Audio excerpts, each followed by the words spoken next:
Inamin na ng idol nyong si Norman Mangusin aka Francis Leo Marcos o tinatawag po nating Boy Sondrox dahil hilig po niya lumaklak ng Sondrox.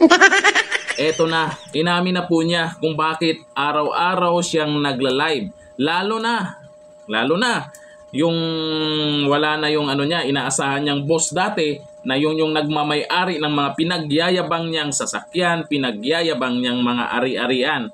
Ngayon po, di ko lang alam kung nadulas lang ito sa live niya or talagang inamin na niya, lumabas na sa bunganga niya. Nako, kawawang OFW. Binubuhay nyo yung idol nyo na nagpakilalang mayaman kuno.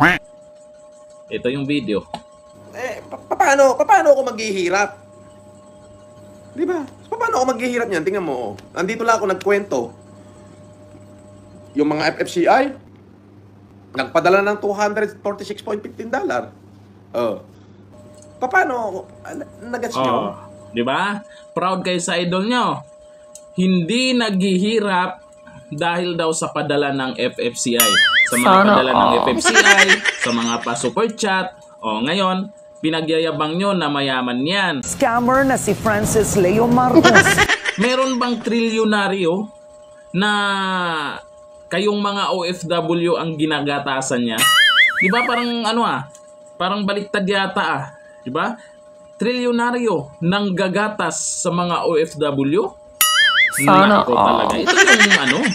Ito yung tunay namang gagatas. Kasi siya yung, di ba? Kayong mga OFW diyan sa FFCI. Kasi itong FFCI sa mga hindi nakakalam, ito yung binuo niyang foundation di umano, marami na ring umalis diyan na kung saan ay pera-pera ang usapan diyan. Ngayon siya na mismo nagsabi araw-araw nagla-live tuwang-tuwa na po siya dahil hindi na po talaga siya maghihirap.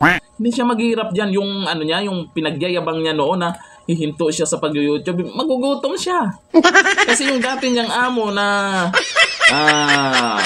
talagang ginagastusan siya, yung amo niya dati iniwan na siya dahil scammer nga, budol nga. Ngayon, itong mga naiwan na mga OFW ang kawawa. Galing na mismo sa kanya. Binuhay niyo po itong taong okay lang sana, wala namang masamang tumulong. Pag nakaangat sa buhay, sunerte po dyan sa ibang bansa, wala namang masamang tumulong. Pero itong ganitong pagmumuka ang tutulungan nyo, papadalhan nyo, pambili ng Sondrox, ay hindi, pangkain niya pala. Itulong nyo lang sa ibang daming nagugutom. Hindi yung sa isang kilalang scammer. Scammer na si Francis Leo Marcos.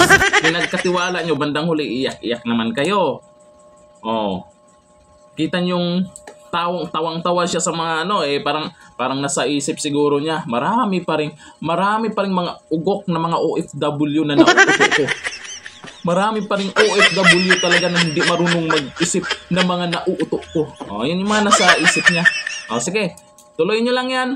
Buhayin nyo lang yan si Norman Mangusin aka Francis Leo Marcos daw. Marcos ba talaga?